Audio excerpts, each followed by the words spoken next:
目前的俄乌局势犹如一口油锅，任何火星都可能点燃一场大火。乌克兰为了一劳永逸地解决东乌问题，此次可谓倾巢而出，整整20万大军屯兵顿巴斯，随时准备拿下民兵组织的根据地。乌克兰前明斯克会谈代表和前总统候选人罗曼·贝斯梅尔特尼在24频道表示，俄罗斯已经在边境附近集中了一支强大的军队，并准备发动进攻。毕竟经过了6年的休整，乌克兰在北约的扶持下已经恢复了很大一部分军队的战斗力，俄军不敢小觑，现正在从各大军区调集部队前往边境增援。贝斯梅尔特尼认为，莫斯科计划以2021年西方军事演习的名义进攻乌克兰地区。按照往常的习惯，主要是由西部军区部队主导，在白俄罗斯领土上进行这种演习。但是这次俄罗斯正从不同方向将部队从南部、西部、西南部以及北方建立的部队拉到乌克兰的边境。此外，据这位乌克兰外交官所说，俄罗斯部队在伞兵、装甲车和战斗机的参与下，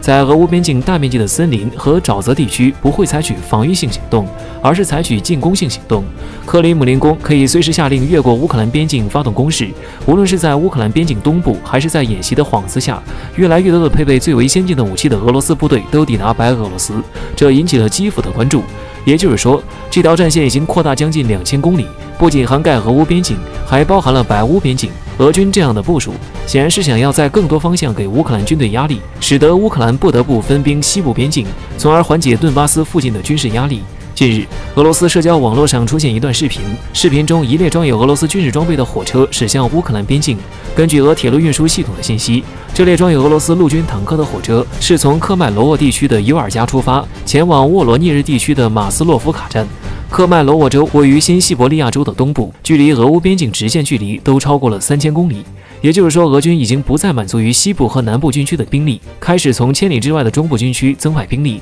这也是近年来俄军少有的跨区调动的军事行动。据乌克兰总参谋部称，截至3月30号，俄罗斯陆军已有28个营级战术单位部署于边界附近。乌克兰陆军总司令卢斯兰·洪恰克宣布，预计还将有25个这样的营级单位会到达该地区。俄罗斯总统新闻秘书德米特利·佩斯科夫则表示，克里姆林宫有权自行决定将俄罗斯军队调往该国境内的任何地方，这不该引起邻国过多的反应。佩斯科夫补充说，俄武装部队不打算参加在顿巴斯的军事对抗，也不打算参加乌克兰内部的武装冲突。那么俄军的增兵行动所谓何事呢？俄军自然希望乌军会投鼠忌器，放弃攻打东乌的计划，要以绝对优势的兵力不战而屈人之兵。所以增加兵力耀武扬威，自然是普京现在最为重要的事情。而乌克兰军队是会缩手缩脚，还是孤注一掷，就得看乌克兰政界和北约的谋划结果如何了。近日，日本核废水排海事件再次掀起全世界人民的心弦。这件事在2020年的时候就已经有眉目，当时日本官方长官加藤胜信就已经宣布会在不到20天的时间中决定是否把福岛核废水排入大海，解决福岛核废水难度危机。不过一直以来，因为各种原因无法下最终决定。毕竟关系到日本是否会成为全球公敌这样地位，而且如今西方媒体虽然并不吱声，但是日本一番决定防水，那么首当其冲的就是在亚洲圈子混不下去。但是从最近日本透出的消息来看，4月13号将会是一个关键的时间，日本将会重议废水排海时间是否执行，最终确定是否要拉全世界下水，为日本福岛买单。所以在这紧要关头，中国外交部再次发声，能否改变主意？其实早在9号的时候，中国外交部发言人就已经就此表态，明确要求日本能够有效处理此事，不要让那个世界为日本买单。但是在4月12号，日本首相菅义伟再次表示，如何解决福岛核电站不断增加的核污水是日本当务之急的问题，而排海是日本多方面考察下的最佳选择，最终决议将会在4月13号决定。而如今在同一天，中国外交部再次回应，建议日本审慎对待，因为自从日本福岛核事故发生以后，大量放射性物质就已经对海洋安全、食品安全、人类健康等产生了极大影响。所以一旦这130万吨的废水排放下去，对人类的危害是无尽的。希望日本在确保有关各方共同参与下来决定这个议题是否继续，有效避免对海洋、人类、食品带来进一步的损害。其中有关方是值得注意的，因为日本放核废水危害的不仅是日本，还有全球国家，亚洲则是受影响最深的地区。而亚洲各国中，日本必须拿出良好的解决方案，不然日本在亚洲铁定是要过不下去的。值得一提的是，不仅众多亚洲国家都对日本的这一行为表示反对，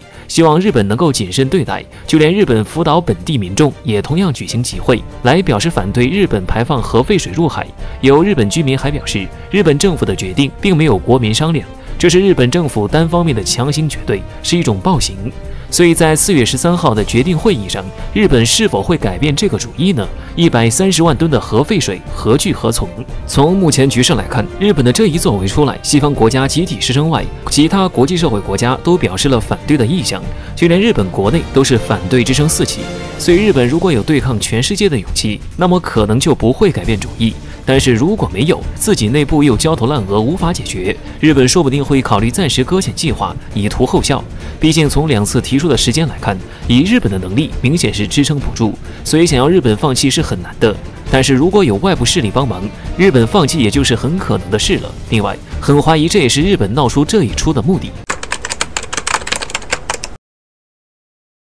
近一段时间以来，乌克兰可以说是成为了很多人茶余饭后的谈资。前不久，乌克兰准备将马达西奇公司收归国有化之后，就遭受到不少人的谩骂，纷纷认为乌克兰方面不守诚信。令人没想到的是，乌克兰在得罪中国企业之后，居然又招惹上了俄罗斯。然而，就在俄罗斯与乌克兰方面进入到一个剑拔弩张的地步后，乌克兰在情急之下开始求助于美国。据俄罗斯 Top-Ra 网站报道称，乌克兰方面正在考虑选择哪一款战斗机来更新他们的空军机队。此前，乌克兰空军方面就有了放弃苏联战斗机的打算，其中就包括了苏27、苏24、苏25以及米格29等战斗机。经过乌克兰方面的仔细考虑，他们将目光转向了美国。日前，乌克兰前驻美国大使表示，美国提议根据租借协议开始向乌克兰交付战斗机。由此可见，乌克兰空军真的有望在2035年前接受美国制造的 F-35战斗机。对此，乌克兰前驻美国大使还表示，有了美国提供的这些战斗机后，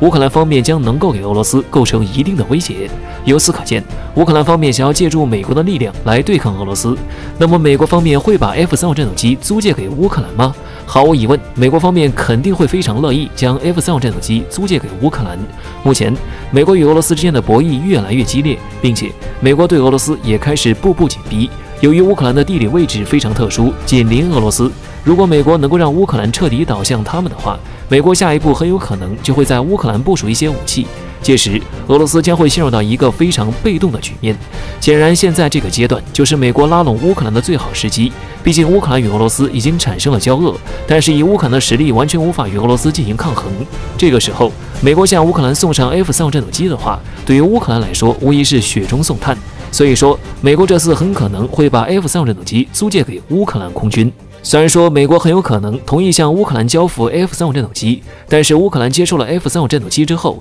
很有可能依然无法对俄罗斯产生威胁。毕竟 F-35战斗机目前仍然存在很多的缺陷，即使美国在这个时候升级了这款战斗机，但是这款战斗机的缺陷仍然无法修复。所以说，乌克兰依然很难改变现状。不得不说，乌克兰的这一做法非常危险。明眼人都能看出，美国在这个时候向乌克兰献媚，显然是想要利用乌克兰。如果说等到乌克兰与俄罗斯之间的关系到了无法挽回的时候，美国很有可能就会就此作罢，抛弃乌克兰。届时，乌克兰将会陷入到孤立无援的窘境。